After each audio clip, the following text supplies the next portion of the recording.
Монгол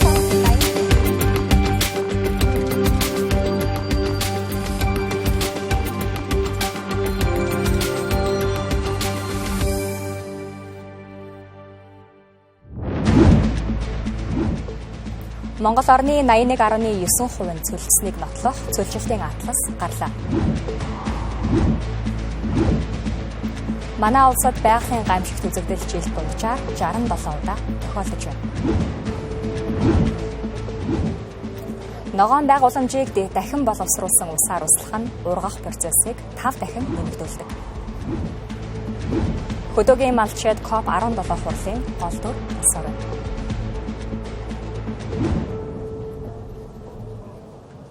Оройн мэндийг өргөж үзэгчдээ Тэнгэр телевизийн 7/10 мэдээллийн хөтөлбөр эхлэхэд бэлэн боллоо. Нэгдсэн үндэсний байгууллагын цөлжилтийн тухай конвенцийн 17 дугаар талуудын баг хурал өнөөдөр Улаанбаатар хотноо 2 дахь өдрөө үргэлжилж байна. За ийм ч учраас Тэнгэр телевизийн талбайгаас өнөөдөр бид мэдээллийг бэлтгэн хүргэж үзэгч та бүхэнд өнөөдрийн мэдээллийн хөтөлбөр шууд дамжуулан хүрч байгаа билээ.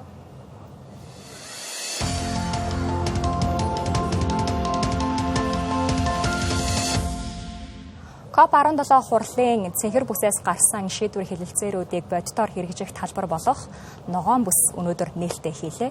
Ингэснээр 10 хоногийн турш иргэд олон нийтэд нээлттэй оролцоонд суурилсан энэхүү хэсэг нь хувийн хөвшил иргэн нийгмийн байгууллагууд залуучууд эрхэм шинжилгээний салбарынхныг нэг дор холбох гүүр болж байна. COP17 хурлын үйл ажиллагаатай танилцаж өөрсдийн санал бодлыг илэрхийлэхийг хүссэн иргэн бүрт энэхүү бүс нээлттэй байх. За зөвхөн COP17 хурлын 2 дахь өдөр өнөөдөр үргэлжилж байна. За өчигдөр COP17 хурлын нээлт, за үүнээс гадна нээлтийн хэвлэлийн баг хурал гэх мэтчлэн арга хэмжээнүүд болсон бол өнөөдөр за энэхүү яг одоо миний зогсож байгаа ногоон бүсийн нээлтийн арга хэмжээ боллоо. За энэхүү COP17 хурал нийтдээ 167 оноос ойролцоогоор 10,000 гаруй зочид төлөөлөгч гадны дотны хүмүүс ирж оролцож байгаа бол яг энэ ногоон бүсэд 9,000 хүн одоогоор бүртгүүлсэн гэдэг мэдээллийг албаныхан өгч байна. За энэхүү ногоон бүсэд иргэд за мөн үүнээс гадна хувийн хөвшөөлт, судлаач, төлөөлөгч нар оролцох боломжтой. Яг үүнтэй залгаа байрших цэнхэр одоо бүсэд илүү дээд түвшний одоо хүмүүс уулзалт, хурал цуглаан аж за бодлого шийдвэр хэлэлцээрүүд хийх бол энэ цэнхэр бүсээс гарсан бодлого шийдвэрүүдийг хэрэгжүүлэх бодит талбар нь ногоон бүс болох юм. За энэхүү өнөөдөр COP17 хурлын 2 дахь өдөр ногоон бүсийн хөө нээлттэй хэлээ. Ногоон бүсэд иргэний нийгмийн байгууллага аж ахуйн нэгжээс нийтдээ 900 гаруй төслийн санд ирсэн бөгөөд хүсэлтүүдийг үйл ажиллагаагаар нэгтгэн багцлж ногоон бүсийн арга хэмжээний үеэр нийтдээ 480 төсөл зэрэгцээ арга хэмжээ 60 шилдэг туршлага танилцуулагдана. Үүнд 4 павильонд иргэний нийгмийн байгууллага, шинжлэх ухааны байгууллага, 39 павильонд хувийн хөвшил, төрийн бусад байгууллагууд мэдээлэл хуваалцгаар байна. Тэгэхээр ногоон бүс гэдэг бол тэр чигээрээ та бүхэн маань Монгол бүс гэж ингэж ойлгож болно. Дээрээс нь энэ ногоон бүс бол Улаанбаатар хотын иргэдтэй нээлттэй. Та бүхэн маань энэ ногоон бүсээр хүрэлцэн ирж өөрийн өв соёл уламжлалтаа танилцахаас гадна Монгол улсад тулгамдаад байгаа бэлчээрийн дороотол, малчдад тулгамдж байгаа асуудал, ийм одоо усны хомсдол зэрэг бүх асуудлуудтай газар дээр нь танилцах салбар хуралдаануудад оролцох бүрэн боломжтой. За үзэгч та бүхэн COP17 хурлын үйл ажиллагаатай өөрийн биеэр танилцаж, за энд болж байгаа үйл явдал дээр газар дээрээс нь очиж өөрсдийн санаа бодлоо хуваалцахыг хүсвэл цэцэрлэг төрөлхтний зүү алган дээр ирэхэд болон за таныг энэ зүү алган дээр ирсэн даруйд яг миний ард харагдаж байгаа машинаар за COP17 хурлын үйл ажиллагаа болж байгаа газарт хүргэж өгөх болно.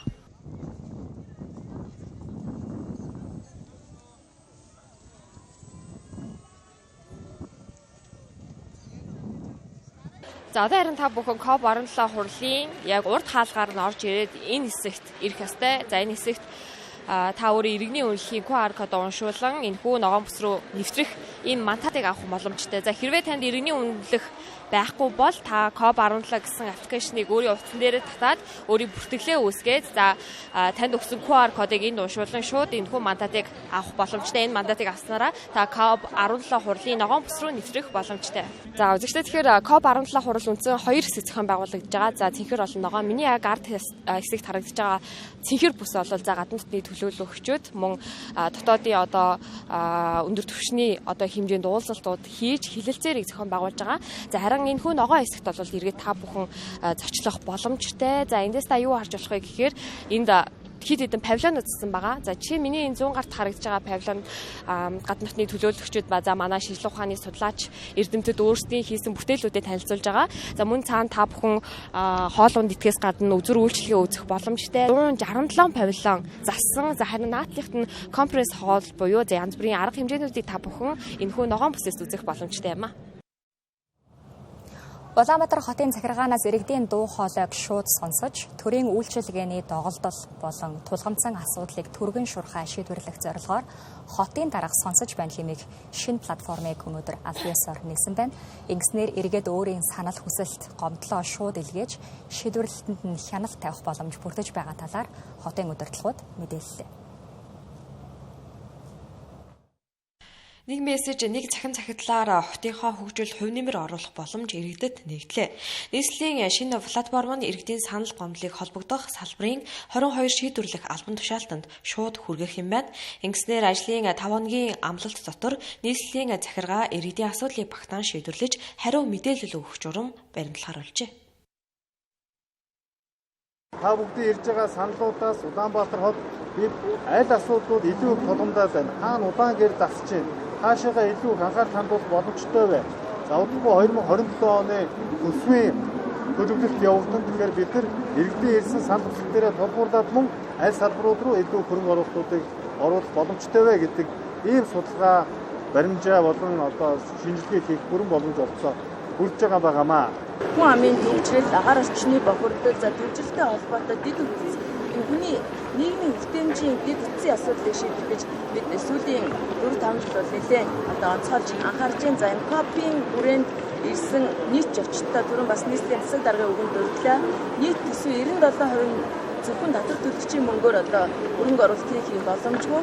За энэ копийн хурлын үеэр бол Улаанбаатар хотын дэд үтсийг өргөдгөх, за нийтийн тээврийн хүртээмжийг нэмэгдүүл, олон төрөлт нийтийн тээврийн хэрэгслийг Улаанбаатар хотод нэвтрүүлэхдээ бид нар бас дүнжлэгч хайж. Иргэдийн ирүүлсэн гомдол хүсэлт бүр зүгээр нэг архивлэгдэхгүй. Асуудал хамгийн их төлөрсөн цэгүүд нь цаашдын бүтээн байгуулалт хөрөнгө оруулалтыг хааш нь чиглүүлэхээ шийдэх бодлогын гол судалгаа болж ашиглагдана гэдгийг хэлж байлаа. За тусгай дугаар ажиллаж эхэлснээс хойш 1634 иргэн санал гомдлоо ирүүлсэн байна. Ирсэн мэдээллийн 50 орчим хувийг иргэдийн гомдол эзэлж байгаа юм байна. За хэрвээ иргэн та гомдол саналаа ирүүлэх бол 150 тусгай дугаарт үн төлбөргүй зурвас илгээхээс гадна за Мэйерит Улаанбаатар имэн цахим хаягаар мэдээлэл ирүүлэх боломжтой юм байна. COP17 хурлын үеэр Монгол орны 81.9% нь цөлжилтэд өртсөн талаарх нотлохоо баримт болсон. Цөлжилтийн атласыг танилцууллаа. Байгалийн дороотлоос үүдсэн Монгол улсад гамшигт үзэгдэл жил дунджаар 67 удаа тохиолдож, сүүлийн жилүүдэд 888.9 тэрбум төгрөгийн хохирол учруулад байгаа юм. За энэхүү мэдээллийг илүү дэлгэрэнгүй хүргэхээр манай сэтгүүлч Сүрлэгмаа студид өнөөдөр ажиллаж байна. Сайн байна уу Сүрлэгмаа? Орой мэнд хүргэе. За тэгэхээр энэхүү Атлас 81.9% гээд шинэ тоо гараад ирсэн биш үү? Өмнө нь бол энэ тоо 76.9% байсан санагдаж байна. Тэгэхээр энэ Атласт өнөөдөр өөр ямар баримтууд болон тоо баримтууд одоо байсан бэ? Дэлгэрэнгүй мэдээлэл үзэгчдэд хүргэх. Тэгэхээр COP17 хурлын үеэр бас олон нийтэд ил болсон нэг баримтуудын нэг бол 81.9% гэдэг тоо байсан. За энэ бол 5 жилийн өмнөхтөө харьцуулахад 15%-аар өссөн үзүүлэлт гэдгийг бол албаныхны зүгээс хэлж байгаа юм. Өөрөөр хэлэх юм бол жил тутамд одоо 1%-аар нэмэгдээд явсан гэж бол ойлгож болно гэсэн үг. За гэхдээ энэ үеэр зөвхөн одоо цөлжилт болон газрын дөрөөлт хэрхэн нэмэгдсэн бэ гэдэг энэ тооноос гадна маш олон тоонууд яригдсан. За өөрөөр хэлэх юм бол та бүхэн заримаас нь буюу чухал анхаарал татгуулсан дурдах юм бол 1941-ээс 2025 оны хооронд агаарын дундаж температур бол 2.5 градусаар нэмэгдсэн гэдэг тоо мэдээлэл бол танилцуулсан байгаа. За тодруулаад хэлэх юм бол за нутгийн баруун хэсгээр хурд тундас буурч за баруун бүс нутгийн 53.5% нь гангийн эрчимжилт одоо нэмэгдсэн гэдгийг бол хэлсэн байгаа. За түүнчлэн хөрсний хураашил эвдрэлийн тухайд бол нийт нутаг дэвсгэрийн 93.3% нь хөрсний чийг буурснаас 44% маш их хэмжээгээр нь багасжээ гэдэг ийм мэдээлэл хэлсэн байгаа. За мөн нийт талбайн 54.8% нь усаар за 34.3% нь салхиар эвдрэх хөрсний илэгдэлд өртсөн гэдгийг бол хэлж байгаа. За өөрөөр хэлэх юм бол хүнээс хамааралгүйгээр буюу за ус болон хөрс зөр бусад зүйлсээс хамаарч нь бол хөрсний илэгдэл одоо хөрсний хуурашил эвдрэл бол явагдаж байна гэдэг нь эндээс бол харагдаж байгаа юм. За түүнчлэн нийт гол мөрний 60% урсц багассан бөгөөд за 28.6% нь усны чанарт муудсан гэдэг ийм баримт бол ил болсон байгаа. За тэгэхээр яг энэ одоо яг энэ атласыг танилцуулах үеэр бол мэргэжилтнүүдийн зүгээс яг 81.9% гэдэг тоог бол маш олон жилийн хугацаанд байсан тооч байж магадгүй гэдэг ийм хачирхалтай зүйлийг ирсэн. Өөрөөр хэлэх юм бол Монгол орны хэмжээнд яг энэ тоног төхөөрөмж одоо цагуур орчны шинжилгээний газрын супер компьютертэй болсноор энэ тоо баримтыг гаргаж ирсэн. За бусдаар бол яг удаан хугацаанд хадгалагдсан ийм хэмжээний баримт чиж магадгүй гэдэг ийм бол хачирхалтай ийм тайлбарыг бол хэлжсэн. Тэгэхээр за албаныхны зүгээс ямар байр суурийг илэрхийлв. За мөн яг энэ бүс нутгуудаар нь хуваагаад үзэх юм бол аль аль аймагуудаар илүү цөлжилттэй байна вэ гэдгийг нь бол миний зүгээс павильон дээр нь очиж танилцсан байгаа. Тэгэхээр эхлээд яг энэ павильон дээр нь очиж цөлжилттэй эсвэлтэй танилцсан мэдээллийг хүргээд зараас нь их сурвалжуудын яриаг хүргье. Аль аймгаар цөлжөөд байна вэ? Аль хэсгээр цөлжилт багтай байна вэ гэдэг яг энэ атлас дээрээс та бүхэн танилцуулъя гэж бодож байна. За яг энэ тэмдэглэгдсэн байгаа улаан болон одоо улбар шардуу өнгөөр тэмдэглэгдсэн эдгээр хэсгүүд бол за цөлжилтөд нэг хүчтэй болон хүчтэйгээр үрцсэн хэсэг гэж байна. За нэг хүчтэй үрцэх хэсгүүд одоо энэ эдгээр харагдаж байгаа хэсгүүд нь бол нийт газар нутгийн 0.6% эзэлж байгаа. За харин хүчтэй буюу за энэ улбар шараар харагдаад байгаа хэсгүүд бол нийт газар нутгийн 9.4% эзэлж байгаа. За өөрөөр хэлэх юм бол за энэ ховоо дувс говалтай гихчлээ яг энэ баруун аймгийн хэсэгт бол цөлжилт нэг хүчтэй болон хүчтэй явагдаж байгаа нь энэ газрын зургаас маш товч тодорхой харагдаж байна.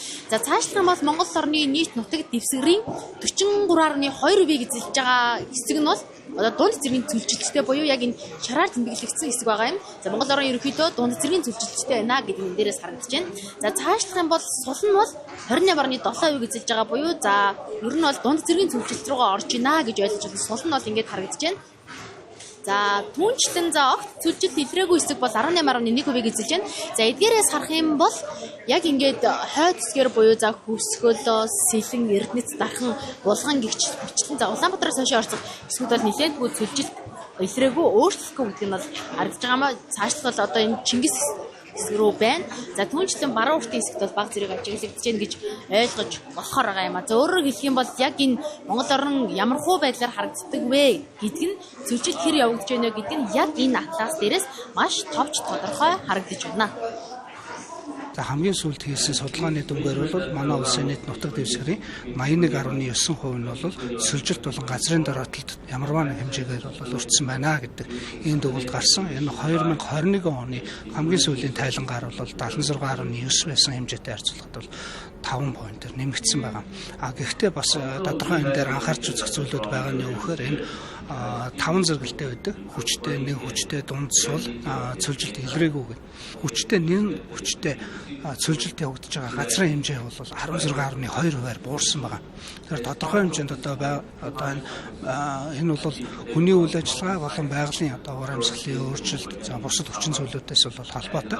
Гэхдээ энэхүү судалгаа хийсэн манай эрдэмтэн судлаачдын зөвлөлтөөр бол хүний үйл ажиллагаанаас бол 30 орчим хувь, байгалийн одоо нөхцлөөс бол 70 орчим хувийн өөрчлөлт гарч байна гэж үзэж байгаа. Уур амьсгалын одоо хүчин зүйлийн зураг жишээлбэл Монгол орны хур тундас баруун бүс нутагт одоо 50% нь одоо таллаад тийм ингээд буурсан байгаа. 40 мм хүртэл. За зүүн бүс нь харьцангуй хур тундас бол нэмэгдсэн юм хандлагатай. Дээрээс нь хур тундас агаарын температурыг хөссөн ган хур ажлын индекс болохоор баруун бүсэд бас нэг 50 орчим хувиар одоо гангийн татвар ихссэн байна. Тэгэхээр энэ өөрөө баруун бүсэд маш уур амьсгалын одоо дэлхийн уур амьсгалын өөрчлөлт хуур ашиг явж байгаа учраас энэ олон жил дараасан ган энэ хуур ажлын нөлөөгөөр ургамал биомасс алдах, бүтээмжээ алдах, газар доройтох ийм нөхцөл байдал руу орж байгаа гэсэн ийм одоо шинжлэх ухааны үндэслэл гарч ирсэн.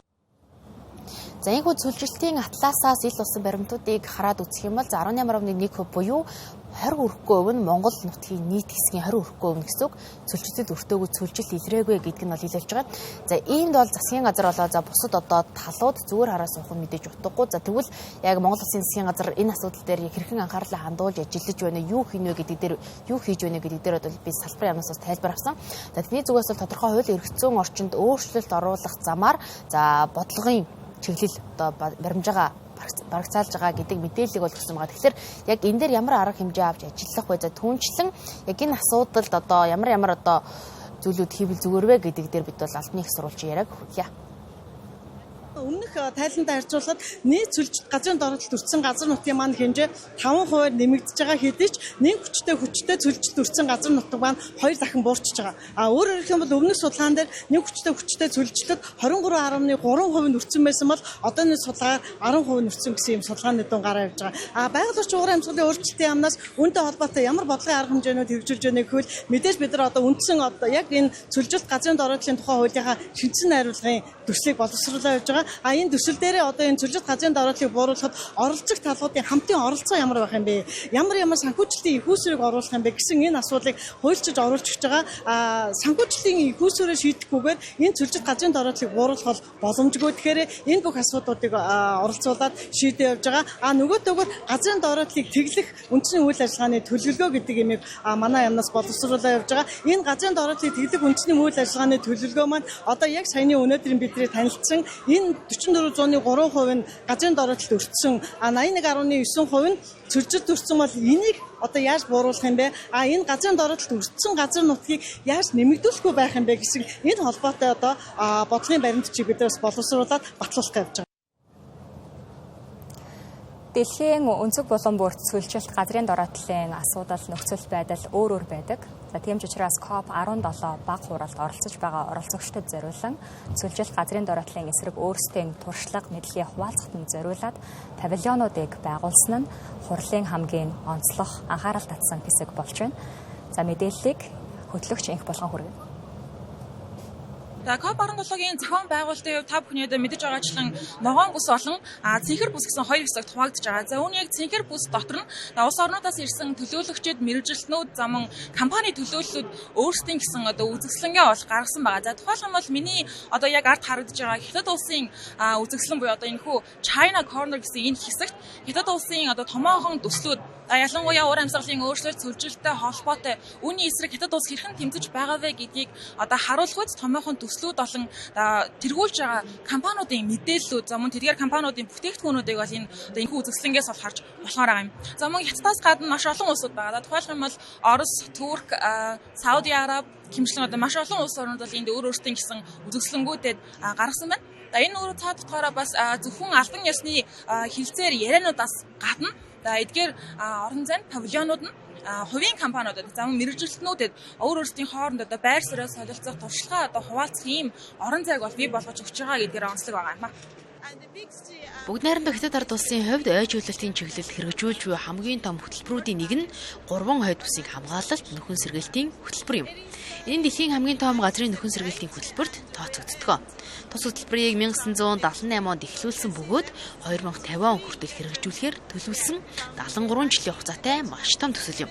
Энэ хөтөлбөрийг нийт 8 үе шат болгон хувааж хэрэгжүүлж байгаа юм а. M-Grass Group нь Хятадд үр бэлчээрийн чиглэлээр үйл ажиллагаа явуулдаг цөөхөн компаниудын нэг юм а. Манай компанийн эрхэм зорилго маш энгийн. Бид тухайн орон нутгийн уугуул үрийг ашиглан тухайн газрын экосистем, дорооцсон газрыг хамгаалах, нөхөн сэргээхийг зорьж байна. Тухайлбал энэ бол манай гол бүтээгдэхүүн. Энэ нь экологийн багц бүтээгдэхүүн бөгөөд үр шин тэжээлийн холимгоос бүрддэг. Сүлжилттэй тэмцэх доройцсон газрыг нөхөн сэргээх ажилд улс бүр өөрийн онцлог тохирсон арга барилуудыг хэрэгжүүлж байна. Тиймдээж улс орнуудын хуримтлуулсан туршлагыг харилцан хуваалцаж, хамтын ажиллагааг бодит үр дүнд хүргэх нь энэ удаагийн хурлын гол ач холбогдлын нэг юм а. Мөн зөвхөн ярилцаад дуусах биш, хурлын үр дүнд улс орнууд сүлжилт газрын доройдлын эсрэг дойртой алхам, бодиттой шийдэл бий болгохыг зорж байгаа гэдгийг оролцогчид хэлж байна. Манай төлөөлөгчдийн бүрэлдэхүүн энэ форумд оролцож буй хамгийн том төлөөлөгчдийн нэг учраас бид энэ удаагийн хурлаас ихээхэн хүлээлттэй байна. Бид энэ тодорхой санал шийдлүүдтэй танилцахаар ирсэн. Тухайлбал модыг тодорхой үе шаттайгаар тарих гэх мэт арга хэмжээг хэрэгжүүлэхэд ямар стандарт баримтлах вэ гэдэг нь чухал. Үүнд олон улсын хэмжээнд мөрдөх стандарт бий болох боломжтой болов. Мөн хоёр дахь асуудал нь компаниудын оролцоо. Компаниудыг энэ үйл явцад ямар хэлбэрээр хэрхэн татан оролцуулах вэ гэдэг нь чухал. Санал нийлэх, санал зөвлөлдөх үе бишүүх гарна. Гэхдээ ямар ч тохиолдолд яриа хэлцээгээ зогсоож болохгүй. Бүгд л зөвшөлтсөлд хүрэхийн төлөө хичээж байна. Нэгдсэн зөвшөлтсөлд хүрч чадна гэж найдаж байна. Бид албан болон албан бус бүх төвшөнд хилцүүлэг өрнүүлж, шийдэлд хүрэхэд саад болж буй гацаа саадыг арилгах арга замыг эрэлхийлж байгаа учраас энэ хурлаас сайн үр дүн гарна гэдэгт найдаж байна. Баг хурал энэ сарын 28-ны хүртэл үргэлжилнэ. Энэ хугацаанд эдгээр павильонууд нээлттэй байж олон улсын элч төлөөлөгчид мэргэжилтнүүдийн хувьд албан уулзалтуудаас гадуур чөлөөтэй санал бодлоо солилцох гол талбарууд байх юм. Бүгд найрамдах Солонгос улсын засгийн газар болон Солонгосын ард түмэн энэхүү хурлаас хөрс болон газар нутгийн тулгамдсан асуудлуудад ахиц дэвшил гарна гэсэн өндөр хүлээлттэй байна. Өнгөрсөн хугацаанд уур амьсгалын өөрчлөлтөд хэд анхаарлаа хандуулж, газрын дороотлыг орхигдуулснаар уур амьсгалын хямралаас дутхааргүй ноцтой нөхцөл байдал тулгарсныг тус улсын мэргэжилтнүүд анхаарууллаа.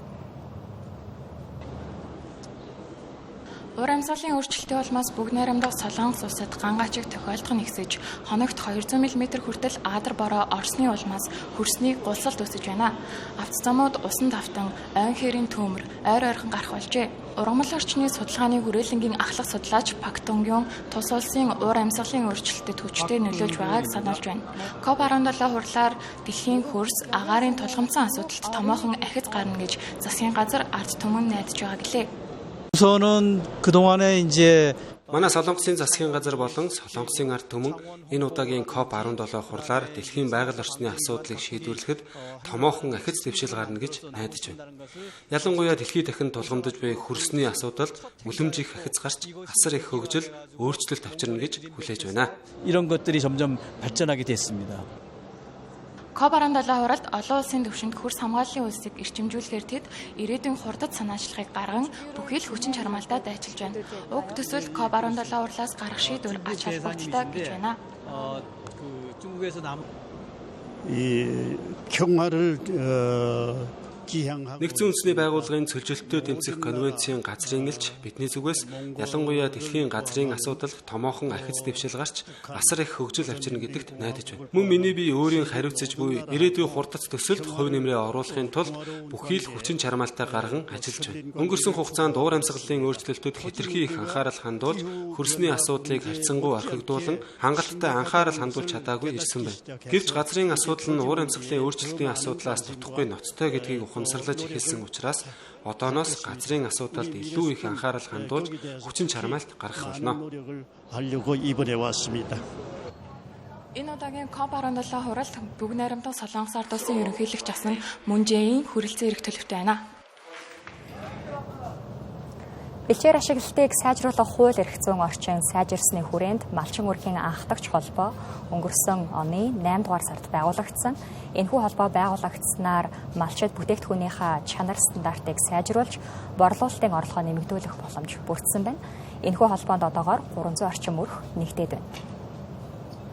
COP17 хурлын өнөөдрийн сэдэв бол хүн төвтийн өдөр дэлхийн олон орноос ирсэн малчдын амьдрах орчин, амьдрал ах уй, үйлдвэрлэлийн талаарх олон асуудал яригдж байна. Малчид бол өөрөө үйлдвэрлэгчид өрхийн үйлдвэрлэлийг өнөө цаг үеийн стандартад нийцүүлэхийн тулд малчид хамтдаа туршлах, солилцох, хамтран ажиллах замаар орлогоо нэмэгдүүлэх талаар яригдж байна.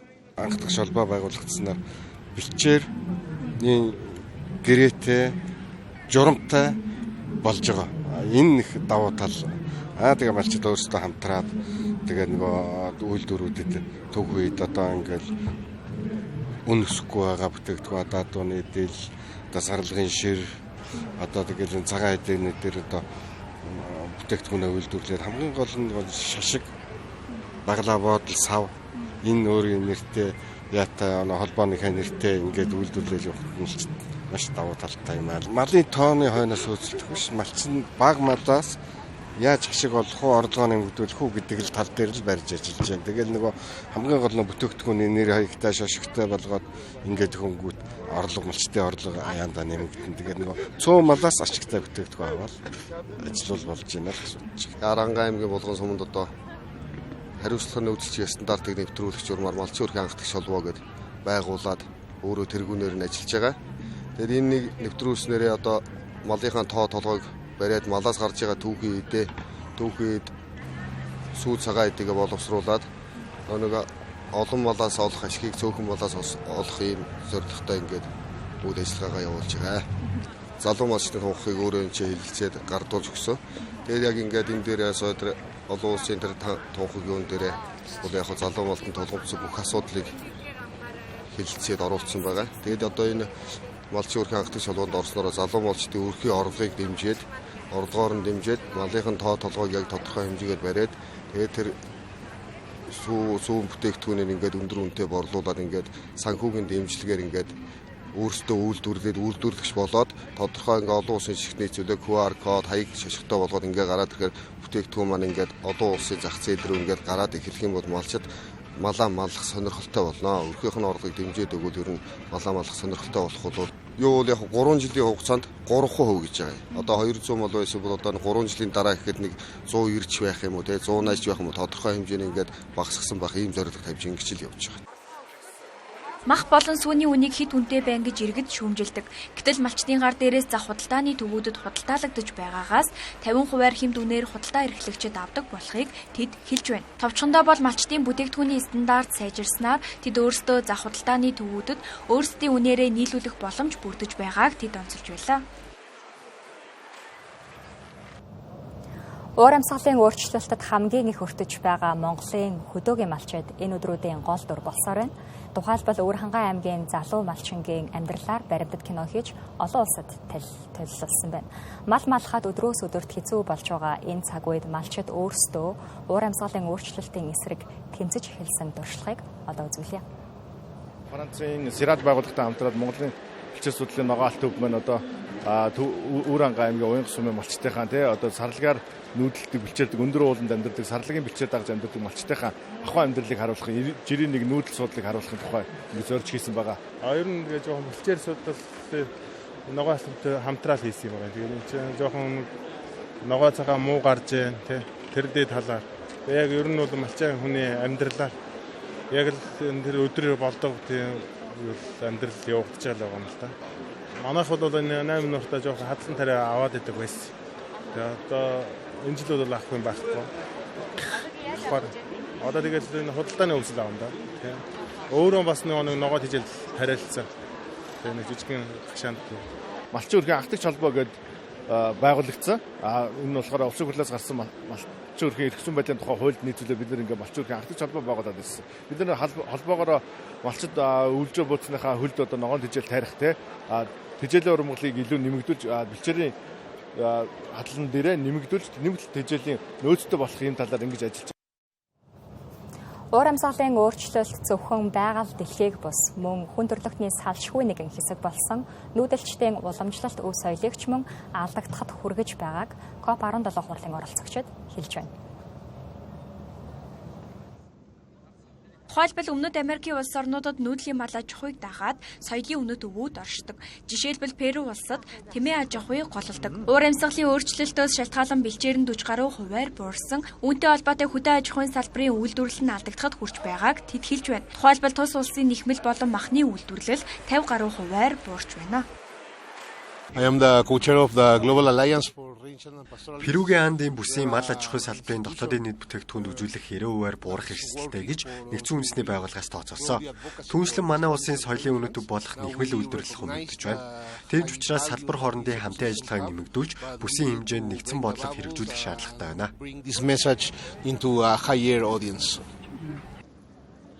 Манай улсад ч ялгаагүй уур амьсгалын өөрчлөлтөөс шалтгаалan малын тарга твэрэг буурахын зэрэгцээ ноос ноолуурын гарт 20 орчим хувиар буурч байгааг малчид хэлж байна. Түүнчлэн Архангай аймагт сарлагын сүү ширгэх, амьдын жин нь багасах зүй тогтол ажиглагдаж байгааг малчид илэрхийлж байлаа. Манай булган суманд бол бэлчээрийн даац ерөнхийдөө жоохон хэтэрсэн. Тийм. Тэгээд тэгээ нөгөө байгалийн онцлогоос болоод ургамал нь бас ургахгүй байна. Тийм нөгөө өвс ногоо муудаад жил ирэх тусмал ер нь муудаж. Тарга тэргээ дутуу аав штэ. Одоо нөгөө ингээл 6-7 сар ихэд тарга нь гүйтсэн байх хэвээр юм чинь бол тийм байхгүй. Одоо нөгөө бороо орчихгүй, ногоо өвс ургамал нь ургаж өгөхгүй. Хадлан одоо өөртөө бэлтгэн гэдэг бол бас хэцүү болсон шүү дээ. Бэлчээрийн бараг 70 гаруй хувь нь ингээд тодорхой хэмжээнд өөрчлөлтөнд орсон. Мэдээж бүгд маш их доройтсон гэсэн үг биш. Одоо доройтлын зэргүүд нь бол янз бүр байгаа шүү дээ. Тэгэхээр мэдээж энэ талаар бол мал нь ихтсэн байна. Одоо уул уурхай, тэгээд өөр хашаа хороо, энэ дэд бүтэц гэдэг янз бүрийн одоо асуудлууд манай Монгол улсад бол тулгамдж байгаа.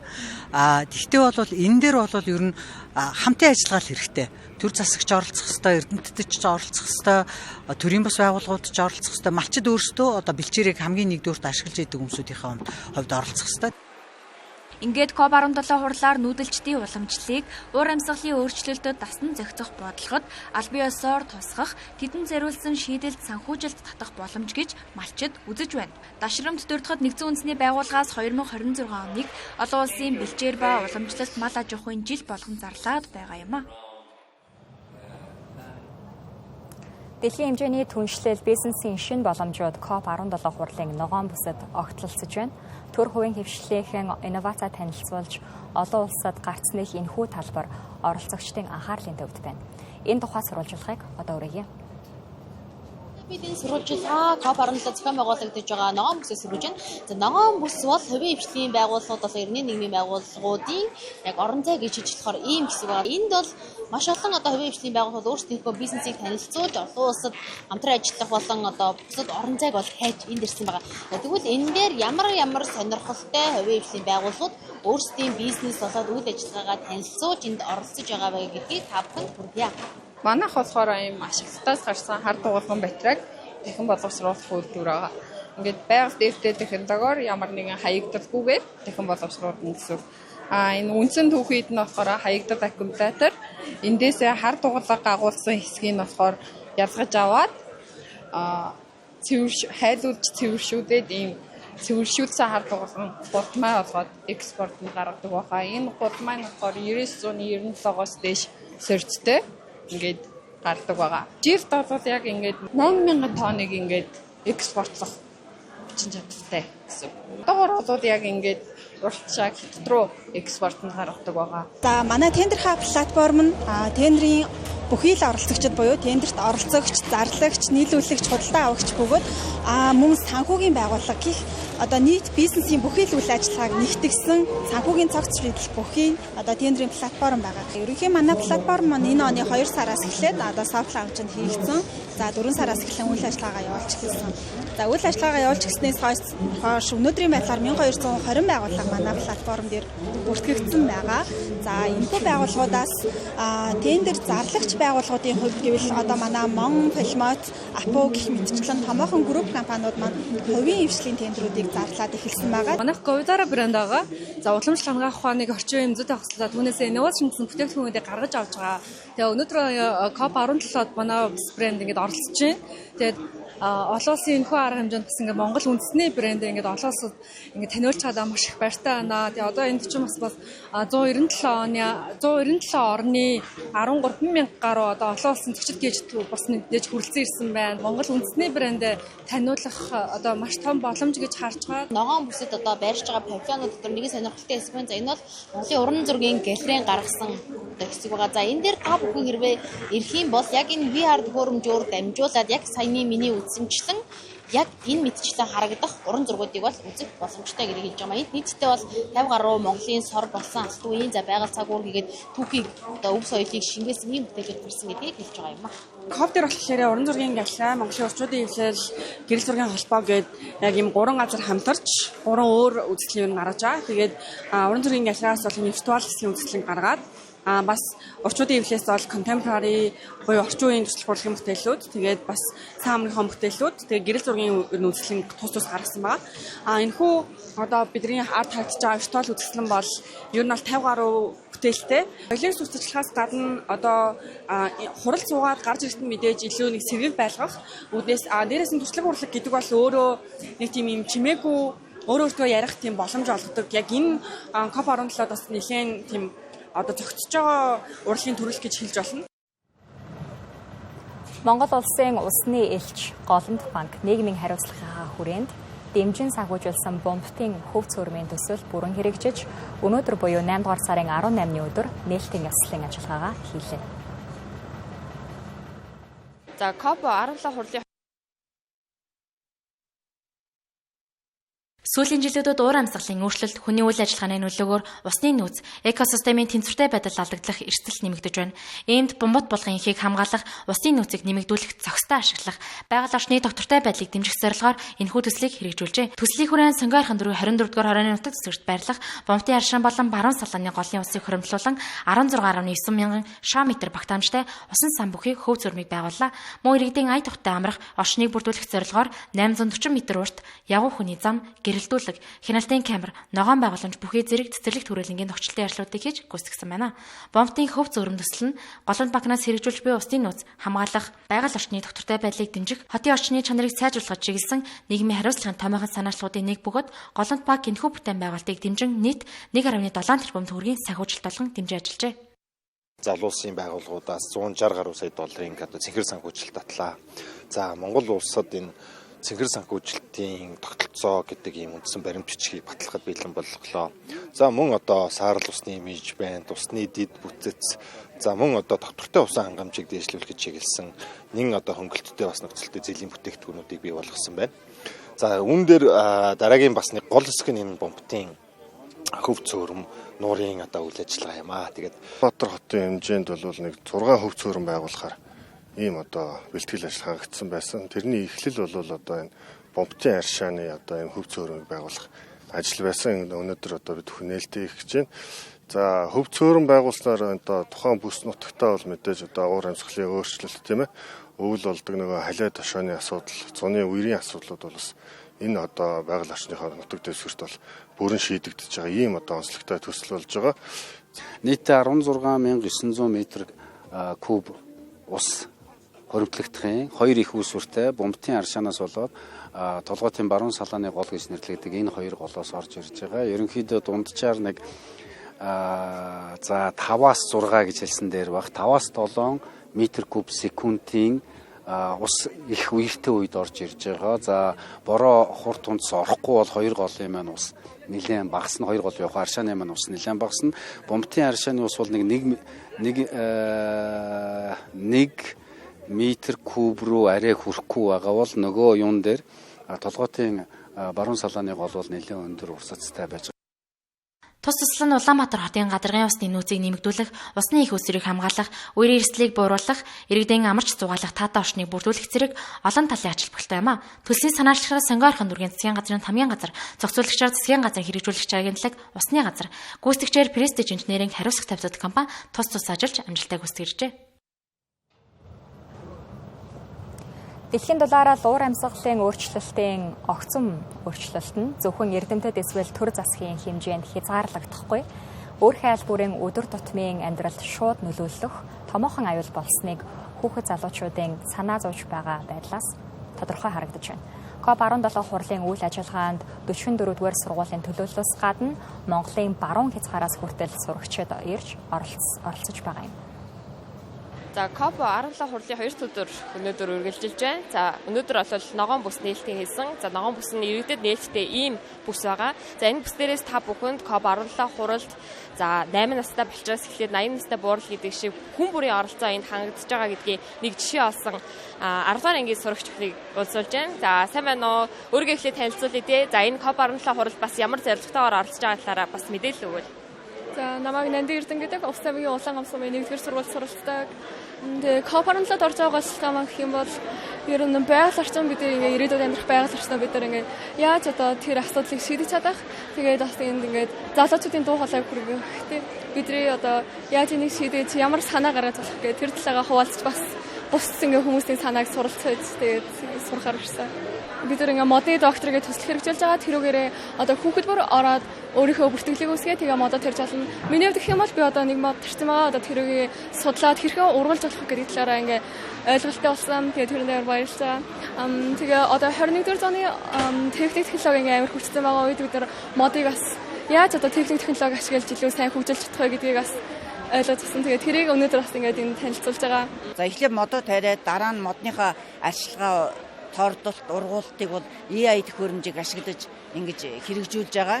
За тэрийг хүүхд болгон хянаад тэрийг модныхоо талаарх одоо ямар навч өнөөдөр гарч ирсэн байна, ямар навч нь өгсөн байна, ямар бордоо хэрэгтэй байна, За энэ хөрс нь юу дутагдж байна гэдгийг бол AI-аар хянаж тэн дээрээ тэмдэглэл хөтэлдэг тэрий докторгийн платформ хэрэгжүүлж байгаа. За мөн бид нар энэ SDG хөтөлбөрийн талаар бас олон улсад ингээд монгол хэл дээр SDG хөтөлбөрийн дараа форум зохион байгуулсан. Мөн одоо англи хэл дээр Солонгос Монгол орны хүүхдүүдийг хамруулсан тийм SDG хөтөлбөрийг бас сүүлийн 3 жил хамруулан явуулж байгаа. Урамсгалын өөрчлөлтийн нөхцөл байдал Монголын баруун хязгаар Овс аймгаас зорио ирсэн сурагчдын сэтгэл жилийн ярихээр мөн 44-р сургуулийн сурагчдын идэвхтэй дуу хоолойноос бэлхнээ харж болохоор байна. Бид урамсгалын өөрчлөлт цөлжилтийн асуудлыг ярихад хээр тал, зууд, турхны талаар хамгийн ихэнд төсөөлдөг. Гэвч энэхүү үзэгдэл хээр тал төдийгүй хот суурин газрын гэр хорооллын бүсэд хүчтэй нөлөө үзүүлсээр байгаа юм. Сүүлийн жилүүдэд ихэд халалтын улмаас хөрсний чийг алдагдаж тоосчлт нэмэгдсээр байна. Тийм ч учраас олон улсын оюутнууд дотоодын оюутнуудтай хамтран Дархан уул аймагт гэр хорооллын бүсийг тохижуулах санаачлалыг гаргажээ. Тэд энэхүү төслөө COP17 хурлын үеэр танилцууллаа. Дэлхийн энхийн их наадам төрийн бас байгуулах шин гудамж төслөө Дархан уул аймгийн 3 гудамжинд хэрэгжүүлжээ. Энэхүү төсөлд бүгд найрамдах Солонгос улсын Сөүлийн их сургууль, Инчоны их сургууль зэрэг гадаадын 120 гаруй оюутан, Улаанбаатар хотоос 200 орчим оюутан оролцсон байна. Товчхондоо бол Дархан уул аймагт 80 гаруй айлын хашааг тэд тохижуулжээ. Тухайлбал тэд 1000 гаруй мод тарихын зэрэгцээ, 2000 м хашаа, 5000 м явган хүний зам барьсан байна. Энэхүү төсөлд хамрагдсан оюутан залуусын зүгээс цөлжилт уур амьсгалын өөрчлөлт гэр хорооллын бүсэд хүчтэй нөлөөлж байгаа учраас хүн бүр ногоон байгууламжийг нэмэгдүүлэхэд гар бие оролцох хэрэгтэй гэдгийг хэлж байлаа. 4 хоногийн турш бид нэр тухайн айлдаа байрлаж ажиллаад тэгээд нийт 12 улаа яг ингээд 2 айлын услах хайсын хашааныг яг өөрийн гараар ингээд ямар ч том үний тус цагаар ингээд цемтэй зураад модоо тариад хийсэн байгаа. Гэр хорооллын орчин гэдэг бол ингээд бидний яг бүтээлч орон зайг хөгжүүлэх орчин байдаг. Тэнд ингээд айл бол хашаандаа мод тариад ингээд хашааныхан гадна талч гэсэн мод тарьж чадах юм бол ингээд цөлжилтийн уур амьсгалын өөрчлөлтөнд ч гэсэн маш их нөлөө үзүүлэх боломжтой. Тэгээд анзаарсан зүйл гэх юм бол энэ гэр хорооллын газар ингээд газрын үс нь ингээд элдэгдэлд ороод ингээд сул шараа маш ихтэй болсон байдаг. Тэгээд ямар нэг хүн зоччих тэрнгүүд машин өнгөрөх юм бол ингээд тэр чигтээ ингээд тоосонд автдаг. Тэгээ энэ асуудлыг шийдэх хамгийн гол чухал зүйл нь ерөөсөө л ногоон байгууламж. Тэг яг манай төслийн гол юм болохоор ингээд бодомны ингээд хоёр талаар ингээд мод тавьдаг. Тэр шарилжуудыг бид нар зулгаасан тэнд сасан зүлэг байгаа ч гэсэн бид нар ингээд зулгааж шинэ мод тарьсан яг үүгээрээ дамжуулж яг гадаадын хаус орох шиг маш ногоон одоо яг үргэлжлэхэд 2 жилийн дараа ирээд үзлэж ирсэн маш ногоон том болоод ургацсан бусад газрууд яг үнэхээр гоё болсон байгаа. Монгол даяараа ч гэсэн хэрэгжүүлж болно гэсэн санаачлалтайгаар энэ жишээ ингээд COP17-д оролцож байна. Ногоон байгууламж урах боломжгүй цөлжөөд тэгээд дээр нь шорон шуурга айгүй ихтэй баг. Тэгээ ямар ч байсан ингээд бидний мөрөөдөл бол ерөөсөө ийм гоё машин замтай, явган замтай, аюулгүй гоё ногоон байгууламжтай тийм боломж олгоно гэдэг. Тэгээд бид нар 2 жил зүтгэсний эцэст бид нар яг тийм боломжтой болж чадсан. Хот суурин газрын удирдлагуудын гар хүрэлгүй үлдээсэн тохиолдлыг оюутан залуу сайн дураараа хэрэгжүүлж байгаа үлгэр жишээ энэ болж байна. Нөгөө тэгүр гудамж тохижуулах олон янзын төсөл хэрэгждэгч иргэд мод зүлгээ үргэлжлүүлэн арчилдаггүй тоосондоо дарагдаад үлддэг гэнхэн онцолж байлаа. Тийм ч учраас энэхүү төсөлд хамрагдаж буй өрхийн иргэдэд усалгаа арчилгаа хийх үүргийг хүлээлгдэг гэлээ. Манай улсын усны нөөцийн 80 гаруй хувийг гадаргын ус, 20 гаруй хувийг гүний ус бүрдүүлдэг. Унтны усны харин 90 гаруй хувийг гүний ус эзэлдэг юм. Ийм нөхцөлд гүний усаар мод услах нь усны хомслыг улам нэмэгдүүлэх эрсдэлтэй гэж мэргэжүүлтнүүд анхааруулж байна. Тиймээс дахин боловсруулсан усаар ногоон байгууламжийг услах хэрэгтэй гэдгийг COP17 хурлын үеэр хэлээд байгаа юм. Гэр муу тарихыг бол мэдээж бид нэр салбаруудад төшөглөд байгуулах нь зүйтэй. Сум суйрингууд хотынхоо дүүрэг тий энэ хүн оршин байгаа газруудыг төшөглөөд тэр модоо ингээд тарих нь зүйтэй. Тэгээд аж ахуйн нэгжүүд нь одоо өндөр түвшин цэвэрлэх байгууламжийг аваад айл өрхөд мөн цэвэрлэх байгууламжаас гарсан цэвэрлэх цусаар модоо тариад туслаад ингэснийг ногоон одоо урамшуулъя. Аж ахуйн нэгжүүдийн татвараар дэмжиж, айл өрхөдийн татаасаар дэмжийа гэдэг энэ л ямиг одоо төр зохицуулаад өгчих юм бол ногоон шилжилт хурдаснаа. Тийм. За оролцооны асуудлыг ярьж байна. Энэ тэр модыг одоо хаана тарих юм бэ? Тэ? Мэдээж одоо яста хөнгүү газар ингээд тарьчих юм бол услага дутаад энэ модны үр дүн өгөөж байхгүй болно. Тэгвэл хүн амьдарч байгаа газарт буюу цэргийн анги нэгтгэлүүд, аял жуулчлалын баазууд, за дээр нь одоо боловсрол, эрүүл мэндийн, хөдөөгийн сургууль, цэцэрлэг, эмнэлэг, за аж ахуйн нэгжүүд бүх тий энэ одоо өндөр түвшин цэвэрлэх боломжийг хүртэх хэрэгтэй. Энэ хүртсээд эндээс гарч байгаа цэвэрлэгч усаар одоо услах юм бол модны ургалт бол маш одоо тий олон жилээр хурдсдаг. Тэгээд одоо үр дүн өндөр үр дүнтэй байдаг. Цэвэрлэгдээд 97-8% цэвэрлэс гараад ирэхэд энийг бол бочгийн дүүргүүлэх, зүлэг модоо услах, тэр модоо тарих хөгжлөн улс ардын аж ахуйн, хөдөө аж ахуйн, хүнс ногооны, тариалангийн талбай энэ бүх систем рүү дахин ашиглах юм бол энэ одоо Монгол улсын гүний нөөцийн шавхагддаг энэ хязгаартай нөөцтэй улсад бол нэм тохиромжтой юм аа. Тэгээ энүүн дээр суурилсан төрийн бодлого зохицуултууд хууль дүрм нь хурдан гараасаа гэж хүлээж байна. Нэгдсэн үндэсний байгууллагын цэвэрлэлийн тухай конвенцийн 17 дугаар талуудын баг хурал өнөөдөр 2 дахь өдрөө үргэлжилж байна. Ингээд хурлын талбай ногоон бүсээс ирээдүйн сэтгэлдлийг хүргэе. Одоо ер нь бол гоё юм. Би анх удаа энд нөгөө нэг ирж үзэж байгаа болохоор одоогоор ингээд би ерөөсөө мэдгүй байсан зүйлүүдээ шинээр ингээд суралцж авч мэдж үзлээ. Тэгээ надад амар гоё санагдаж байна. Энэ одоо нөгөө түүц мүүц те одоо дэлгүүрүүдээс би олоо харахад ингээд ховонцор савыг ингээд бутлаад бүн жижигхэн болгоод тэрийг ингээд дахин ингээд ашиглах нэг тийм байсан. Тэрийг би ингээд зоригтой өрөөсэй гэж бодож байна. Ягаад гэвэл манай Монгол улсад одоогоор айгүй олон цөөхөн хогийн сав байгаа болохоор гадуур ингээд айгүй их хогнууд байгаа. Тийм болохоор ингээд тэрийг би зоригтой өрөөсэй л гэж хүсэж байна. Монголын нүүдэлчтэй одоо өнөөгийн цаг үеийг одоо бусад орнуудын нүүдэлчдийн амьдрал ахуй энтергээд энэ дэлхийн нийтийн анхаарлын цэг болсон энэ алхмыг өнөөдөр Монгол улсад маань хөрөнд маань хэлэлцэж байгаа би баяртай байна.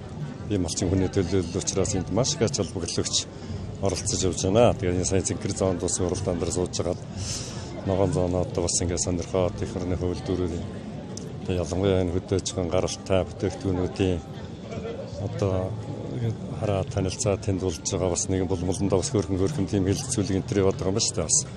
Тэрийн бас өнөөс сонирхож явлаа. Их сайхан таатас сэтгэлтэй байна. Өстой гоё болж айгүй таалагчдээ. Айгүй гоё болсон байна. Сайхан үрд гарсаа мод би бол модын чиглэлээр ирж байгаа юм л да. Тэгээд модынхаа үсгийг тавьсан юм павлод. Тэгээд олон мод завод маань улам сайхан яхас одоо тарьж яхас борлогдсаа л гэж бодож байна дөө. Бас бодсноос ингэ чимээнэр багтай гоё. Үүний түрүүнд нэлээд өндөр зохион байгуулалттай хийгдэж гин гэж бодож байна. Уураа амьсгалын өөрчлөлтөнд айгүй эмзэг байгальтай улс орн учраас энэ одоо энэ жилийн одоо цөлжилтийн эсрэг сэдв зэрэг нь айгүй ач холбогдолтой санагдаж байгаа. Хүмүүс цөлжилт гэдгийг асуудал гэдгийг ялуу анхааралтай авах юм болов тэгээд хүн анхааралтай авсныхаа одоо нийт олон хүн анхааралтай авснараа ер нь цаашдаа баг хэмжээгээр ямаагүй ямар нэгэн байдлаар үүний эсрэг үйл ажиллагаа хийн, үүний эсрэг ямар нэгэн үйлдэл хийх нь айгүй чухал гэж ойлгож байгаа. За би яг өглөө 9-оос ирээл ингээ бүтэн өдрийг зарцуулаад тэгээд энэ 2-3 конференс хоолоор гурван гар нь явж үзлээ. Тэгээд мэдээлэл бол нэлээд хангалттай. Тэгээд бүтүүд нь ч гэсэндээ ингээд яг хангалттай мэдээллүүдээ өгөөд явж байгаа санагдсан. Тийм, тэгээ гоё болж байна. Цөлжилт чи ер нь нөгөө урт хугацааны прожект байх хэрэгтэй шүү дээ. Нэг юм 2-3 жилийн ч юм уу ойрын хугацааны биш, доороо 20-30 жилийн байх хэрэгтэй болохоор тэр хэмжээний яг бодлогын өөрчлөлтүүдийг бодлогын хэлэлцээрийг бас хийж хадаасаа гэж хүсэж байгаа. За тэгээд одоо ингээд харангуут ерөнхийдөө ингээд байгуулгаараа ч юм уу явж байгаа хүмүүс энд байгаа байхгүй юу. Тэгэхээр оюутан залуучуудаа бас нэлээд уриалаад авчруул тэгээд тэднийг ингээд ажлаар гарах үед энэ төслийн маань үр дүнгууд гарна шүү дээ. Тэрийг сайн ойлгуулаасаа гэж хүсэж байна. Манай улс энэ олон талтай дипломат бодлогын нэг том ололт гэж дүгнэх хэрэгтэй гэж бодож байгаа. За мэдээж хэрэг энэ дэлхийн хамгийн эмзэг тулгымцсан асуудлыг дэлхийн нийтээр ярилцж байна. Тэгээ ярилцах талбар нь Монгол болж байна. Улаанбаатар хот болж байна. Бид ч бас энэ дэлхийн нийтэд тулгарсан асуудал бидэнд яг адилхан байгаа тийм ээ. Цөлжилт байна, энэ байгаль орчны доройтол байна, усны бохирдол байна, агаар орчны бохирдол байна. Зөндөө олон асуудал байна. Гэхдээ энийг бол дэлхийн хэмжээнд ярих талбар нь Улаанбаатар болно гэдэг бол өөрөө онцгой ач холбогдолтой. Монгол улсын олон улсын нэр хүндэд ялангуяа Монгол орныг дэлхийд дахинд зурчилгаад Монгол улсын олон талт дипломат бодлогыг дэлхийд дахинд зурчилах нэг том талбар энэ дэр болж чадж байгаагаараа бол өнөөдрийн хурлын ач холбогдол оршиж байгаа. Энд 2 өдөр ирж одоо оролцож энэ хавьяас одоо энэ үзэсгэлэнгээс оролцож тодорхой мэдээллүүдийг авъя гэж зорж ирсэн. За тэгээд өмнө нь COP17-оос өмнө нь болж исэн хурлуудаас гарсан шийдвэр, гарсан үр дүн ямар байдгийг одоо цаашид Монгол улс маань одоо хамгийн түрүүнд COP17 хурлаар дамжуулаад цаашид юу хэрэгжүүлэх хэрэгтэй юм бэ гэдэг зүйлийг мэдэж авахын тулд цааш нь нөгөө нутгийн иргэдтэй ч бол юм уу те хүмүүстэй ингэж хүрэхийн тулд ингээд мэдээллийг авахын тулд ирсэн. Тэгээд энэ мэдээллээ цааш нь хүрэхээс гадна монголчуудаа бас уриалмаар байна. Мэдээж энэ байгаль орчны төлөө цөлжилтийн эсрэг ингээд энэ хурал болж байгаа учраас монголчууд өөрсдөө одоо сэтгэл зүтгэлээрээ, сэтгэл зүрхээрээ те энэ хурлын мэдээллийг маш сайн сонсоод энэ хурлаас гарч байгаа шийдвэрийг маш сайн мэдлэг мэдээлэлтэй болоод цаашид одоо хүргэж байгаль орчноо хамгаалаасаа, байгаль орчныгоо төлөө тэмцээсээ, дээр нь энэ цөлжилтөөс яаж урьдчилан сэргийж болдгийм бэ, яаж дасан зохицож амьдарч болдгийм гэдгийг бас ингээд улс орнуудын хүмүүсээс суралцаасаа гэж бодож байна. Тийм учраас одоо энэ одоо бусад улс орнуудын сайн туршлагуудыг түгээн дэлгэрүүлэх талаас нь маш олон мэдээллүүдийг ингээд сонсоод мэдээд явж байгаадаа маш их баяртай байна. Тэнгэр телевизийн 7/10 мэдээллийн хөтөлбөртэй хамт байсан үзэгч та бүхэндээ баярлалаа. Бид COP17 хурлын талбайгаас өнөөдрийн мэдээллийн хөтөлбөрөөр бэлтгэн шууд дамжуулан та бүхэнд хүргэлээ. Тэнгэр телевиз маргааш өглөөний 9 цагаас эхлэн оройн 20 цаг хүртэл шууд дамжуулалтаа хүргэсээр байх болно. Маргааш иргэн уулзлаа. Түр баяртай үзэгчтэй.